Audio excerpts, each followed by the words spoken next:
Okey, Assalamualaikum, kembali bersama teman Amir Sufi di dalam YouTube channel teman. Pada hari ini, lain posisinya. Jadi, sebelum teman mulakan konten baru teman hari ini, apa namanya tu? Teman terang, kita action dulu. 1, 2, 3. And action! Di kesunyian malam لا إله إلا هو الحي القيوم لا تأخذه سنة ولا نوم له ما في السماوات وما في الأرض من ذا الذي يشفع عنده إلا بإذنه يعلم ما بين أيديهم وما خلفهم ولا يحيطون بشيء من علمه إلا بما شاء وسع الكرسي السماوات والأرض ولا يؤوده حفظهما وهو العلي العظيم.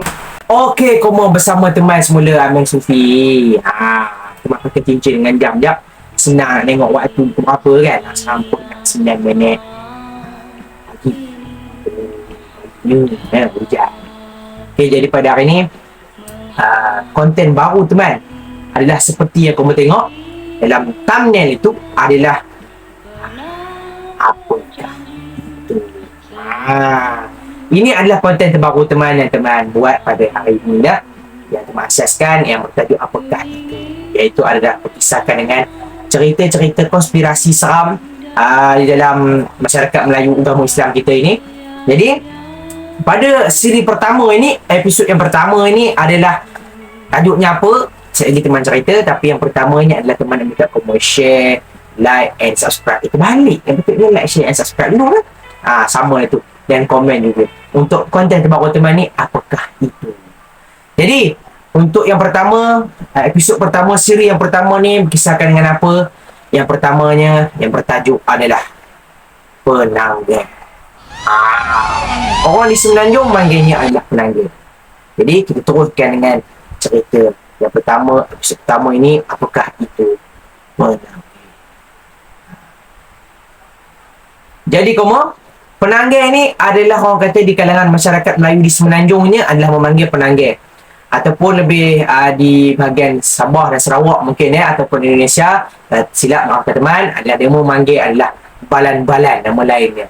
Jadi penangga ini asal namanya yang teman buat research dan teman dengar cerita adalah daripada maksud orang kata kepala tertangga daripada badan. Itu maksudnya penangga. Dia tertangga, penangga di kepala sahaja, badan tak ada bawahnya, tinggi ada mana tak tahulah ya. Itulah nama asasnya adalah penangga. Jadi penangga ni mungkin diklasifikasikan dari kalangan masyarakat Melayu Islam kita ini adalah hantu, orang panggil hantu. Tapi daripada teman research sendiri, dengar cerita orang sampai ke hari ni, kita sendiri kadang-kadang nak tahulah penangga ni adakah daripada manusia sendiri ataupun jelmaan jin setan iblis jahat ini untuk mengganggu manusia. Itu sampai ke hari ni teman tak dapat nak bagi tahu kamu. Mungkin kalau ada yang boleh pakar, boleh tahu cerita ini, kamu boleh komen ke bawah ni, cerita kepada teman-teman pun nak tahu secara betulnya adakah penangga ini pengamal ilmu ini yang buruk ni ataupun jelmaan sahaja. Jelmaan untuk mengganggu manusia daripada setan iblis dan jin ni lah, jin jahat ni kan. Jadi itu yang teman nak tahu dululah. Untuk orang kata lebih, kita ni lebih faham tentang penangga ni, dan juga satu lain pun orang itu juga. Dan hari ni akan membuat di orang kata di sudut lain, yang sepatutnya room teman ni dah ubah 100% dia punya tempatnya. Pasti ada masalah sikit lah yang tak dapat teman nak beritahu adalah privacy. Privacy benar. Jadi apa itulah, jadi kita ambil mood baru, fresh sikit. Jadi untuk penangga ini, orang kata di kalangan masyarakat Melayu Islam memanggilnya adalah sebagai hantu lah, senang aku cerita. Jadi penangga ini orang kata yang teman dengar cerita dan researchnya juga adalah yang paling tepatnya adalah yang teman boleh katakan setakat ini adalah filem dan sebagainya main adalah orang kata tentang ilmu hitam. Ya. Dikatakan penangga ini lebih kepada orang perempuan ataupun orang perempuan lah yang banyak mengamalkan ilmu ini, ataupun orang kata penangga ini adalah ilmu yang dipakai untuk orang perempuan untuk menjadikan dirinya cantik. Kita katakan banyaknya orang perempuan yang makainya tu, yang mengamalkan ilmu ini. Itu seorang manusia, orang puan yang mengamalkan ilmu hitam untuk menjadi cantik. Itulah dikatakan namanya ilmu penanggai inilah, ilmu hitam itu. Dan juga dikatakan juga ilmu ini banyak yang digunakan oleh bidan-bidan pada zaman dulu. Pada zaman dulu ni banyak bidan-bidan. Alah, yang nyambut anak tu, bukan yang nyambut gila-gila, bukan. Yang nyambut anak yang wanita, orang puan nak salin tu, itulah bidan. Kalian tak tahulah. Zaman dulu orang panggil bidan, sekarang ni orang tak panggil bidan. Jangan ada, sekarang ni banyak orang pergi ke hospital aja. Ya, kalau nak beranak. Jadi zaman dulu dikatakan banyak bidan yang memakai ilmu ini. Kerana dia nak menyambut budak tu kan, orang mengandung, orang beranak. So dia banyak makainya lah. Ada juga yang tidak, tak teman kata semua pakar. Tidak juga. Tapi itulah dia.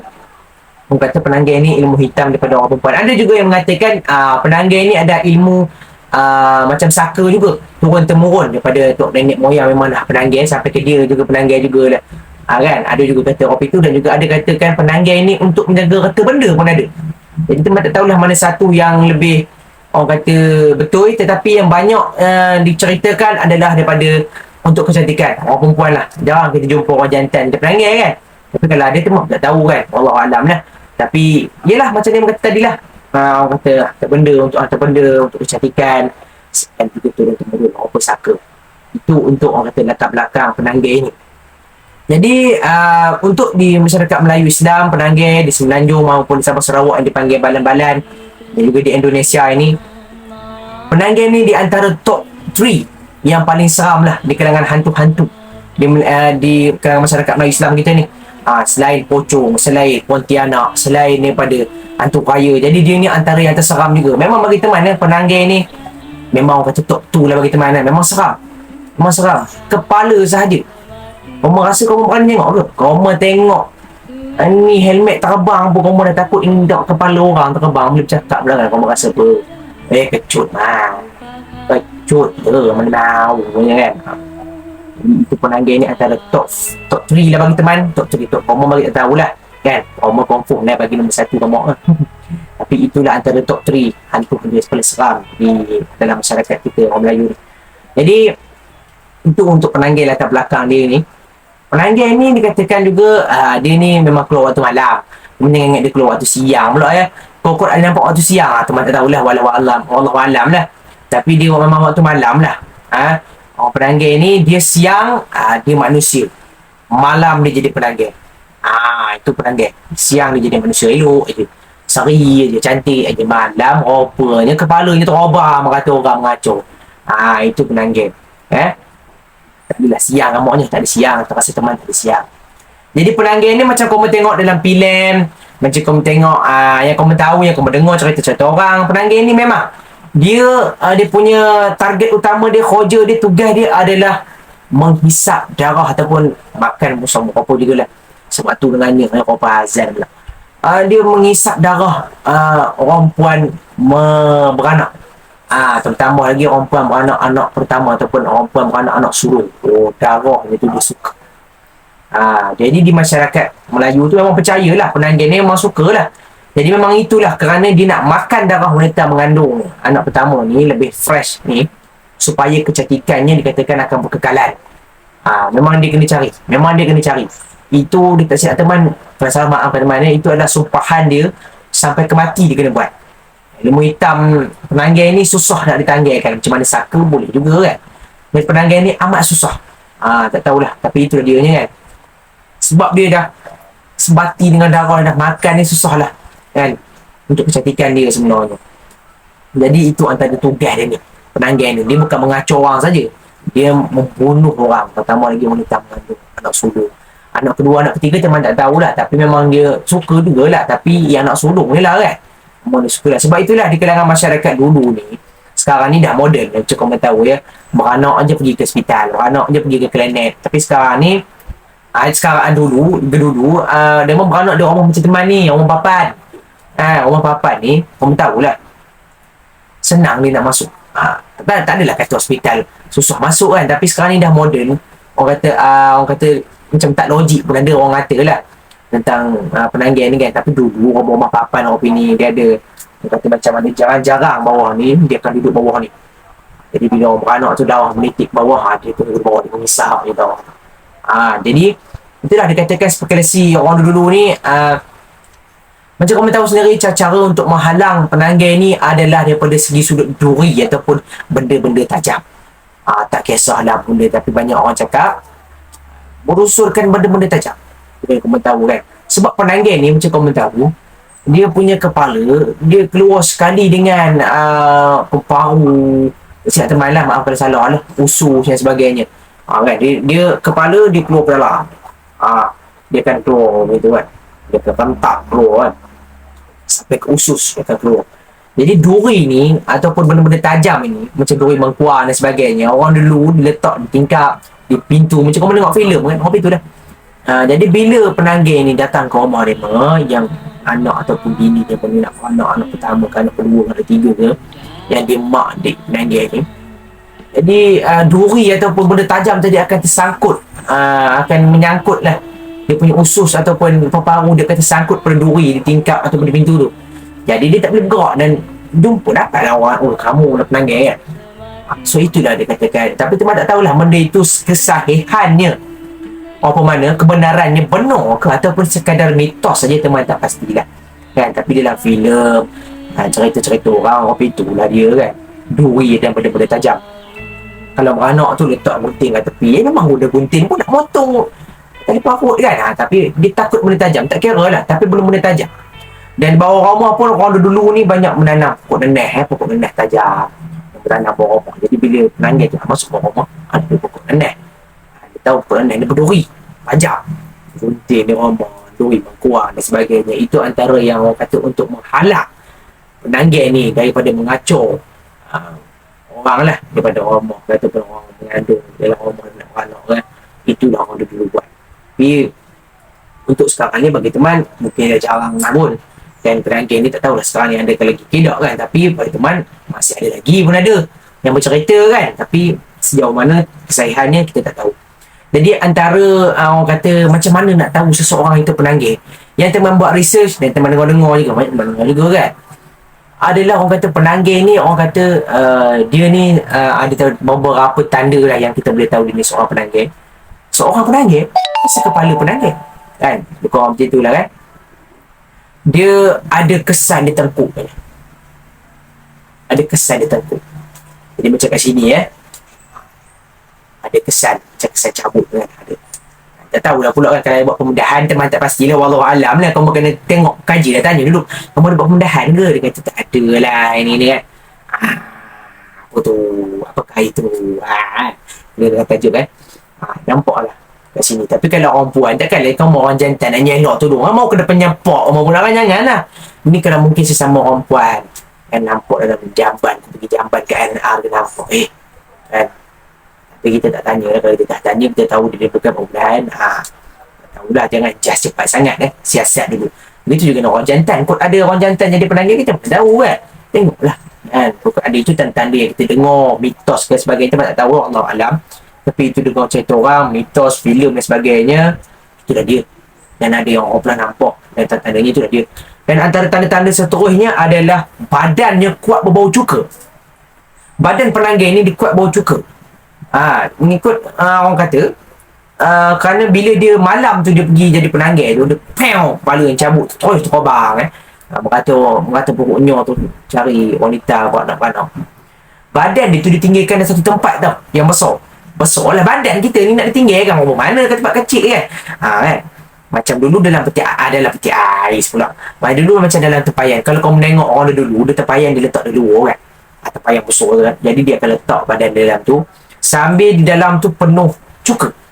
Badan dia penuh cuka. Tapi tak tahu pasti sebab apa, teman lupa lah, wallahualam. Tapi dia letak cuka dalam badannya tu. Dia simbah. Macam kita mandi dalam tempayan tu berbahaya kan. Tapi dia buah cuka. Bila dia keluar tu, dia ada cuka dalam tu lah kan. Jadi bila dia sambung balik kepala dia, esok pagi dia keluar tu sebagainya, memang badan dia kuat bercuka. Itulah tanda-tanda dia seorang penanggai. Tu kata dia macam cerita orang, memang itulah dia ni kan. Antara resolutionnya itulah dia ni. Jangan kau cepat judge orang pula. Ada seorang tu, orang perempuan tu, dia kerja kilang cuka. Aku kata, kamu penanggai, rupanya dia kerja kilang cuka. Memanglah bau penat, memanglah bau cuka kan. Kamu jangan cepat judge benar, rupanya dia kerja kilang cuka. Tanya dulu lah, kamu ni ada kilang cuka ke apa? Tak ada lah, tak ada. Itu apakah itu? Kan, apa itulah. Tapi itu kata-kata orang dah research kan, antara tanda-tanda dia seorang penanggai ni. Itulah. Teman-teman nak bagi tahu awal dah tadi macam mana cara nak mengatasi orang kata bukan cara tu. Itu memang daripada zaman dulu memang mitos yang orang buat begitulah kan. Bukan cara, bukan teman share orang ini lah cara-caranya. Bukan, itu yang teman tahulah. Dari segi sudut pengetahuan hak mana teman tahu ni, itulah dia kan. Cara-cara yang dia nak mengatasi penanggai ni, dan itu adalah tanda-tandanya juga. Dia ni seorang penanggai kan. Itulah dia yang kita tahu setakat ini tentang penanggai ni. Di badannya kuat bau cuka. Janganlah orang kerja kilang cuka orang kata dia penanggai.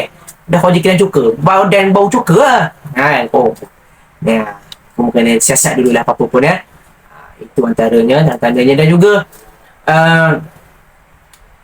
penanggai ni, dia ni orang kata dia ni memang orang kata memang kerja dia ni memang sukar lah orang kata kan. Ada yang kata saka dia terpaksa menjadi seorang penanggai. Seorang ke sekepala kan? Seorang penanggai lah. Senang sebab dia orang kan. Seorang penanggai. Tapi teman setakat ini tak tahu nak mengklasifikasikan. Macam teman cakap mula-mula tadi. Penanggai ni hanyalah jelmaan, iblis setan, jin, ataupun ia ni memang betul manusia macam kita ni yang mengamalkan ilmu hitam. Itu teman pelik tu. Betul kan? Mana satu teman tak pasti. Wallahualam, cuma kamu terang lah kalau kamu tahu. Dia orang komen juga. Dan juga orang kata penanggai ni memang seram lah. Malam-malam terobang-obang dengan tak boleh cakap lah. Dan salah satunya teman-teman terlupa, antara orang kata orang kedua-dua dan sampai sekarang ni orang buat adalah penanggai ni adalah orang kata cara-cara untuk nak tahu dia ni adalah penanggai ni macam mana. Waktu dia terobang malam-malam tu, sorokkan badan ni. Nampak macam lauk sorokkan badan ni. Sorok mana? Dalam bulan ais ni, bulan freezer. Tak juga. Tak tahulah sorok macam mana. Kata orang macam tu. Tapi nak buat benda ni, kita mestilah dah tahu dia ni betul-betul penanggai kan. Kan pergi rumah orang kan, nunggu depan rumah tak keluar-keluar kan, kepala tak berkorban ni, rupanya bukan penanggai. Tu kena tahu betul-betul lah. Tapi zaman-zaman dulu ni orang cerita memang dah mak lah, dia ni lah penanggai. Betul penanggai, apa keluar tu dia memang sorok badan penanggai ni. Bila dia datang balik nak cari badan dia dah tak jumpa. Jadi tahulah kamu ni penanggai. Betul lah kamu. Jadi ilmu pun rojak lah kan. Susah lah kan panggil ustaz dan sebagainya untuk mengapakan penanggai ni. Ada juga yang dia membakar badan penanggai ni. Dia pergi terobang, dia mendamak, sorok badan ni, bakar. Brutal betul ya. Saya segera mana lah kan. Benda yang nak bini orang saya mati. Betul juga kan. Tapi nak buat macam mana kan. Itu saja jalan yang ada untuk menghapuskan penanggai ni. Pada masa dulu lah, dengan cerita orang tak tahu lah betul ke tidak. Memang researchnya apa itulah setiap filem ke apa ke, memang macam itu ceritanya tentang penanggai ni. Jadi kata bagi teman lah, untuk zaman sekarang ni masih ada tu yang mengamalkan ilmu-ilmu hitam untuk menjadi penanggai ni seorang lagi kan. Ada ke lagi kan yang mengamalkan ilmu ini? Dan jika ada lah bagi teman, memang ada sebenarnya yang teman-teman dengar daripada channel-channel YouTube yang bercerita daripada kisah-kisah benar tak ambon mana tahun 2022, 2006, kira baru lagi lah kan. Ada yang betul-betul nampak penanggai ni, dia beranak, nampak penanggai datang rumah dia. Penanggai ni juga dikatakan dia ni ada dua jenis dia datang ni. Satu dia macam berbola kan. Ada yang kata warna hitam, ada yang kata warna hijau pun ada yang kata warna biru. Macam lampu isyarat pun ada kan. Lampu isyarat pun ada warna biru kan. Tapi apa itulah, dia nampak cahaya saja. Penanggai ni ada yang datang nampak seketui kepala tu dengan usus-usus sekali kan. Itu antara dua jenis yang dia datang ni, antara cahaya bola api sebagainya, dan juga nampak seketui kan. Untuk penanggai ni, itu antaranya yang teman-teman cerita daripada orang yang dah mengalaminya, yang teman dengar di channel YouTube lain kan. Dia ceritakan kepada dia yang betul-betul mengalaminya. Maknanya sampai sekarang lah ada orang mengambil ilmu hitam untuk menjadi penanggai ni. Jadi pada teman lah, untuk zaman sekarang ni tak perlulah kan Kalau untuk perempuan yang nak mengamalkan ilmu ni untuk kecantikan, tak perlulah bagi teman ya. Bukan sebab berdosa je, sebab seterusnya membunuh orang tu. Bunuh tu, makan orang sampai mati tu, bunuh tu bunuh. Berdosa lagi tu, dan membunuh pula. Koma di akhirat esok koma merangkau alam menggali lah tanah kat masyarakat. Tu yang dia masalah tu. Dan juga zaman sekarang ni banyak juga orang kata pusat-pusat kecantikan, spa dan sebagainya. Kamu pergi lah ke sana. Tak usahlah kamu biut benda orang tabarut nak buat ilmu kopi ni. Tak payah lah. Benda-benda macam ni boleh merosakkan keimanan kita sendiri. Merosakkan keimanan kita sendiri sebagai seorang Melayu Islam ini. Pergi spa dan sebagainya, habis duit ke sana. Jadi penanggal dia pun habis duit juga. Kamu tak semestinya kamu tiba-tiba terus tahu aja jadi penanggal ni kan. Kamu mesti kena berguru yang mengamalkan ilmu macam ni juga. Kena bayar juga kan. Jadi bomo apa ke kena bayar juga. Kamu pergi pusat kecantikan, spa dan sebagainya. Usaha cara yang baik lah untuk menjadi cantik ini. Tak payahlah hitam. Untuk zaman sekarang yang moden ni tak perlu lah. Zaman dulu tu mungkinlah kita faham ya. Nak pergi pusat kecantikan pun mana ada kan, nak pergi pun mana ada transportnya, siapa nak jadi transportationnya, tak ada. Dulu lah mungkin lah kita faham lah kan, nak cantik benar nak mikat siapa kan, mikat orang lah kan. Tapi dia tahu penanggal ni orang tak minat, tak usah lah kamu siom no jadi penanggal ni untuk teman moden ni. Teman rasa memang ada pun, tapi tolonglah kamu yang ada hasrat tu, teman tahu kan orang, tak payahlah pergi pusat kecantikan habis duit ke sana, daripada kamu buat opini menyesal. Kamu masuk di hujung ayat kamu menyesal. Kamu nak senang ke jadi penanggal ni? Kira nak mencari darah orang, darah wanita mengandung tu beranak kan, senang. Tak rasa kotor ke darah haid? Kamu nak sebut darah nifas, tak kamu nak sebut gila kan? Jadi bagi teman itulah dia nya. Kisah penanggal ni dia tak panjang mana, sebab kita tahu dah dia punya storyline dia memang itulah dia penanggalnya. Seorang manusia yang mengamalkan ilmu hitam untuk cantik dan sebagainya. Jadi dia terpaksa, orang yang cantik tu dia terpaksa mencari darah wanita mengandung atau wanita nak beranak, ditambah anak sulung ni. Memang fresh benar, nak kuat lah untuk dia, crash katanya untuk dia. Ni tak panjang mana storyline dia, tapi teman rasa berapa minit dah ni video teman ni kan. Tapi dia dianya macam teman ingatkan komen tadi, salah satunya juga orang kata yang paling kuat untuk kita hindari daripada benda-benda macam ini ni bagi teman adalah bukannya pasal duri benda tajam tadi je, keimanan kita ni ya. Ilmu kita dalam agama Islam ni, jika iman kita kuat, membaca orang kata pendinding 3 kul Al-Fatihah, ayat kursi, dan juga ilmu-ilmu agama yang baik, tak ada mau dekatnya penanggal pun apa pun kan, pasal ilmu tinggi dalam bidang agama ni kan. Jadi pada teman, kuatkan keimanan kita ni sebagai orang Islam. Memang kena kuatkan keimanan supaya tak ada apa yang boleh datang tak boleh. Allah lindung kita pasal ilmu kita ada kan dalam bidang agama ni.